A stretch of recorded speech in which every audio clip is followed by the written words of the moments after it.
Alors, bienvenue dans cette troisième vidéo et je pense vraiment qu'ils ont choisi le jour pour faire les travaux, le jour où on est venu faire les vidéos.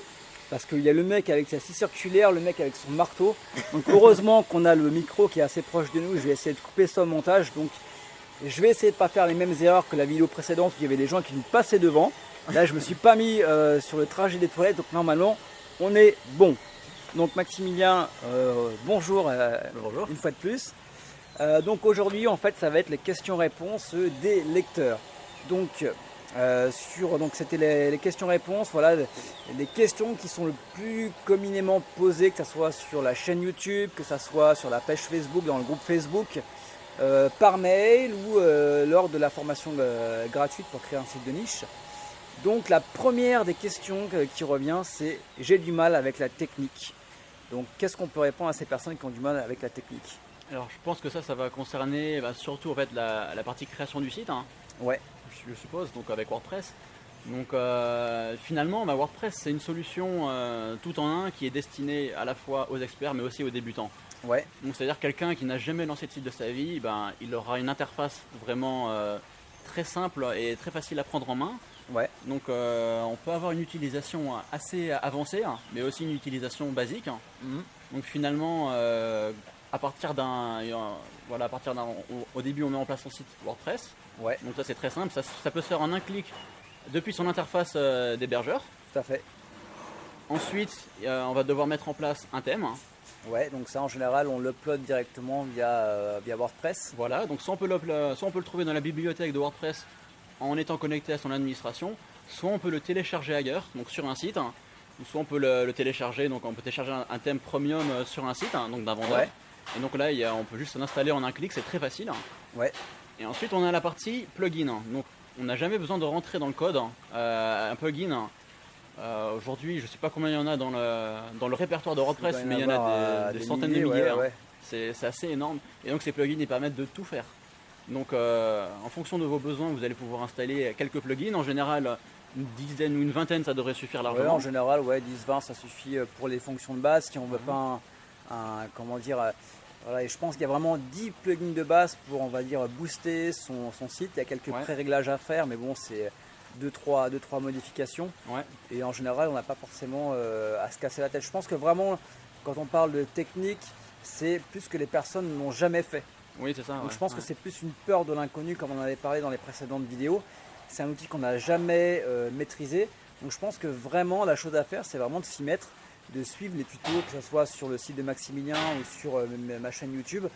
On vous explique tout. En fin de compte, c'est simple, vous n'avez plus qu'à faire un copier-coller. Et vous allez voir qu'en fait, c'est pas si compliqué que ça. C'est juste de vous y mettre en fait. Je dirais pas c'est tout con, mais c'est vraiment tout con. C'est vrai que je sais pas si ça l'a fait pour toi, mais au début, la première fois, j'ai dû acheter un nom de domaine.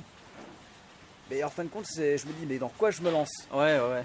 Et maintenant, un nom de domaine, je peux en acheter un comme ça, en un claquement de doigts. C'est vrai, je vais monter un site, j'achète un nom de domaine, je mets le site en fait, ce qui me prenait des fois 1 heure, je le fais en 5 minutes parce que j'ai pris Ouais, l'habitude.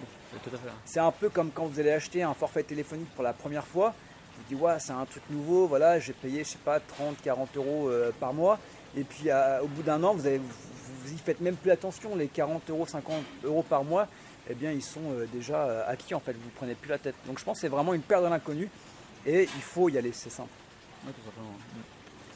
Donc deuxième question, alors ça c'est vraiment une question qui revient assez souvent et je pense on s'est tous posé au début. Ouais. Donc je pense qu'on va faire les deux questions en un, c'est comment trouver l'idée déjà Ouais.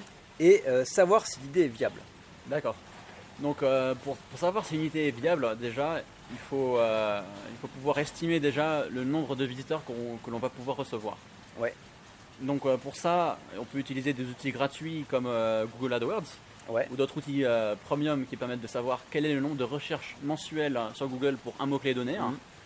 Et donc à partir de là, on va pouvoir analyser cette niche pour voir si elle est monétisable. Hein. ouais, Donc de quelle manière et donc comment. Donc ça veut dire que est-ce qu'on peut la monétiser au clic, hein. Donc ça veut dire que quand un visiteur il va cliquer sur la publicité sur notre site, Voilà. on va toucher une commission, hein. Mhm. On va toucher quelques centimes ou alors ça peut être même 1 euro Ouais, ou en parfois fonction plus. du domaine dans lequel vous vous lancez. C'est-à-dire si on a un site sur les assurances, le clic va être beaucoup plus cher que si vous avez un site sur les sacs de billes. Je crois qu'il n'y a peut-être même pas de pub sur les sacs de billes, mais voilà, Ouais. ça va dépendre vraiment du domaine dans lequel vous vous lancez. Voilà, après il y a l'affiliation, il y a d'autres solutions, il y a les devis, il y a la vente de produits numériques aussi qui peut se faire. Donc voilà, il y a différentes solutions.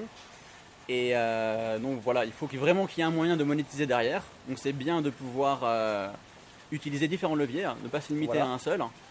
Et voilà. Et enfin, la troisième étape qu'il faut analyser, qui est très très importante, c'est la compétitivité. Il faut voir que cette niche, là où on a beaucoup de trafic potentiel, il faut voir est-ce qu'il est possible avec son site de pouvoir se positionner dans le haut du classement. Tout à fait. Sur ce mot-clé principal. Et donc là, c'est vraiment la difficulté de pouvoir évaluer la niche. Et donc ça demande ça demande de l'expérience en fait. Il y a des critères à vérifier, donc notamment il y a le nombre de liens qui pointent, le nombre de domaines référents, la qualité des domaines référents. Vous allez voir aussi tout ce qui va être le trust flow et le citation flow. Et vous avez tout ce qui va être l'optimisation, on va dire, sur le site. Donc si le mot-clé apparaît dans la description, dans le titre, etc.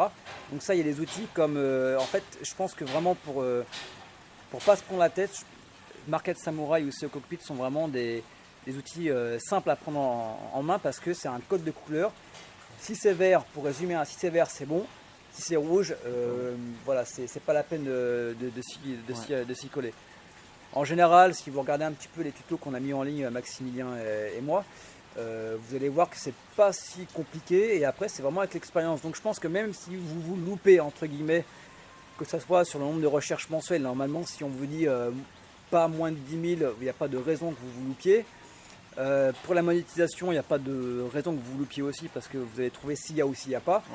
Il y a éventuellement sur la concurrence. Et encore, je veux dire, même si vous n'arrivez pas à ranker premier sur le mot-clé principal, il y aura tous les mots-clés de la longue trail qui vont vous permettre justement de monétiser un minimum. Donc je veux dire, même si vous dépensez 100 € sur l'année pour votre hébergement et votre nom de domaine, même avec un site qui ne rentre pas forcément, vous allez rentrer dans vos frais sans problème au bout d'un an. Il faut vraiment le faire exprès pour ne pas gagner de l'argent avec un site de niche, même si c'est 50 € par mois. Tout à fait, On est d'accord? Ouais, je suis d'accord. Donc, alors comment se trouver une idée en fait?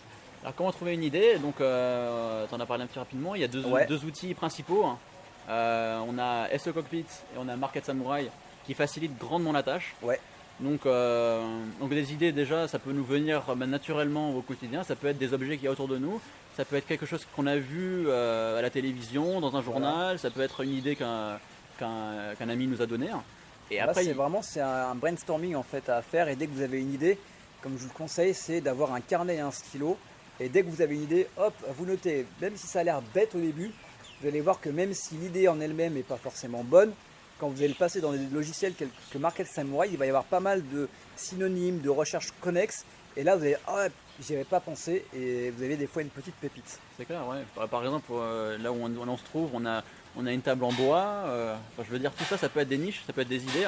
Il suffit juste après d'aller vérifier le nombre de recherches. Forcément, ce genre d'objet, on l'a sur Amazon, on l'a sur Google AdSense. Et puis après, il faut juste voir la compétitivité. S'il y a de la concurrence importante, et donc ça, des outils comme SEO Cockpit ou Market Samurai, ils nous le dévoilent en fait. En tapant le mot-clé, on a un aperçu déjà du top 10, Tout à fait. Donc des 10 premiers résultats, et on sait exactement quelles sont leurs métriques SEO. Les métriques SEO, c'est la concurrence en fait. Vraiment, si c'est difficile ou pas de se positionner sur le top 10 ou passer devant ces sites-là. Tout à fait. Donc voilà, vous savez, donc au niveau des idées, je pense que c'est vraiment... en fait, les idées, au début, on galère. C'est normal, on n'a pas l'habitude. Mais à partir du moment où vous allez prendre le pli, vous allez bientôt plus avoir de temps pour créer des sites de niche. Peut-être que vous ne le croyez pas maintenant parce que voilà, vous êtes au début, mais je peux vous garantir que d'ici un mois, si vous vous mettez au site de niche dès maintenant après avoir regardé cette vidéo, vous allez nous revoir dans un mois, vous pouvez nous envoyer un mail en nous disant Kevin, Maximilien, je n'ai pas assez de temps pour mettre toutes les idées en place. C'est pour ça que toi, tu en crées 3-4 sites par mois et en plus, je pense que tu dois te freiner un petit peu. Moi c'est pareil, j'ai pas mal de trucs, mais comme je vous disais, je suis plus maintenant sur la qualité que sur la quantité, même si je crée 1 à 2 sites par mois parce que voilà, on devient un peu addict, on veut créer des sites de niche parce que voilà, on a la meilleure idée et puis voilà, je vous garantis, testez ça et dans un mois vous revenez nous voir et vous aurez plus assez de temps pour mettre vos idées en place. Ouais. Donc une autre question qui revient en fait, c'est ça me paraît insurmontable. Alors, je pense que là, on en revient un petit peu aussi à la partie technique. Enfin, je pense que c'est plus une peur de l'ensemble. Parce que gérer des sites de niche, c'est un petit peu gérer différents métiers du web. Tout à fait, il y a plusieurs choses à voir exactement. Voilà. Donc après, ça ne demande pas d'être un expert dans chaque domaine. On n'a pas besoin d'être développeur web, référenceur, community manager pour pouvoir faire des sites de niche. Voilà, personnellement, voilà, je connais des référenceurs qui n'ont pas de site de niche parce qu'ils n'osent pas se lancer, parce qu'ils ne se sont pas renseignés sur des petits détails, alors qu'ils ont déjà les compétences pour pouvoir aller se positionner dans le haut du classement de Google. Et finalement, c'est plus une peur de l'inconnu. Hein. Et je pense que se lancer et se former en même temps rapidement, s'allouer disons 2-3 heures par jour à ça, ben, finalement en un mois vous aurez vraiment plus peur de vous lancer. Et, tout à fait. Ouais. Donc je pense que déjà se former c'est bien et se lancer aussi parce que c'est en se lançant qu'on apprend, parce que voilà, c'est vraiment appliquer ce qu'on a appris. Appliquer ce qu'on a appris, sinon bah, on oublie, on écrase ce qu'on a déjà appris par de nouvelles choses. Et là, il y a vraiment une grande différence entre la théorie et la pratique. Des fois un truc qui vous paraît vraiment simple, quand vous commencez à le mettre en pratique, vous vous dites wow, c'est chaud en fait, il y a pas mal de petits trucs qui arrivent. Et des trucs qui vous paraissent mais vraiment insurmontables et vous dites ah c'était que ça. Ouais. Ça arrive des fois assez souvent. Et je pense que la chose qui est vraiment importante, c'est d'y aller étape par étape. C'est vrai que parce que vous nous voyez, nous, voilà, on a plusieurs dizaines de sites de niche en place. Voilà, moi je suis dans les 3000 €, je m'approche doucement des 5000 €. Maximilien, il a déjà passé ce cap-là.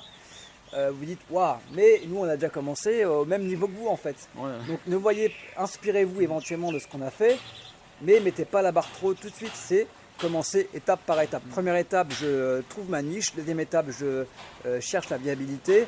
Je lance mon site. Mon premier site marche, j'en lance un deuxième, etc. etc. Il n'y a que comme ça, c'est progressif. Essayez pas, vous n'allez pas gagner 5000 € du jour au lendemain.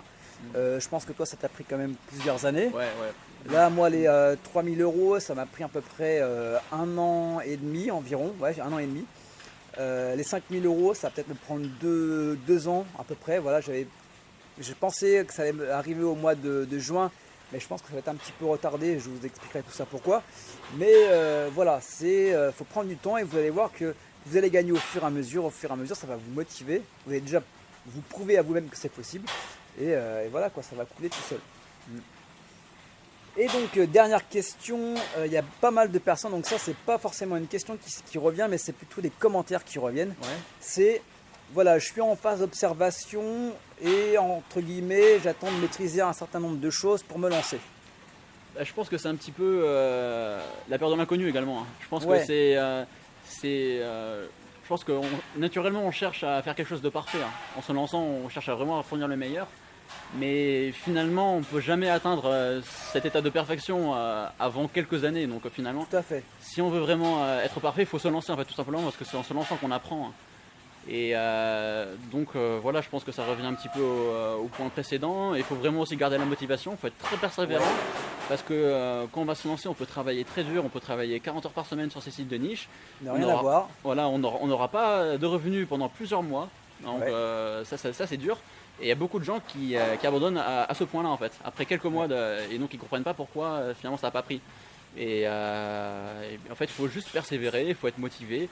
Et puis il faut y croire quoi. C'est quand on y croit, on passe le cap assez rapidement. Tout à fait, je pense que c'est vraiment une part psychologique dans tout ça, donc la psychologique, la peur de se lancer, la volonté de vouloir tout maîtriser, quelque chose qu'on n'a pas testé, donc c'est quasiment impossible. Et après c'est vraiment la persévérance, je pense qu'on est tous passés par des hauts et par des très bas.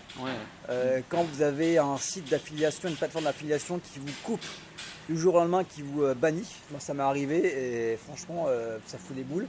J'ai eu du négatif SEO, ça fout les boules. Donc négatif SEO, c'est quelqu'un qui paye quelqu'un pour vous faire du mauvais référencement pour que votre site coule. J'ai eu des sanctions Google. Donc en général, vous êtes tranquille, tout va bien dans le meilleur des mondes. Et là, un jour, vous ouvrez vos stats et bam, le site vient de tomber. Et là, franchement, vous dites, il faut que je recommence tout, etc. Et je pense que voilà, c'est déjà diversifier les risques. Donc plusieurs plateformes, plusieurs sites de niche, comme ça, s'il y en a un qui tombe, vous avez toujours de quoi vous rattraper. Et voilà quoi, je pense que c'est vraiment, dans toutes ces vidéos qu'on a tournées avec Maximilien, si on n'a qu'un seul conseil à vous donner, c'est vraiment de vous lancer. Voilà, je crois qu'on arrive à la fin de cette vidéo. Voilà, et nous on se retrouve eh bien, dans la dernière vidéo avec Maximilien. On a une petite surprise à vous présenter. Donc on se retrouve dans la prochaine vidéo. Restez accrochés. Allez, ciao, bye bye. À tout de suite.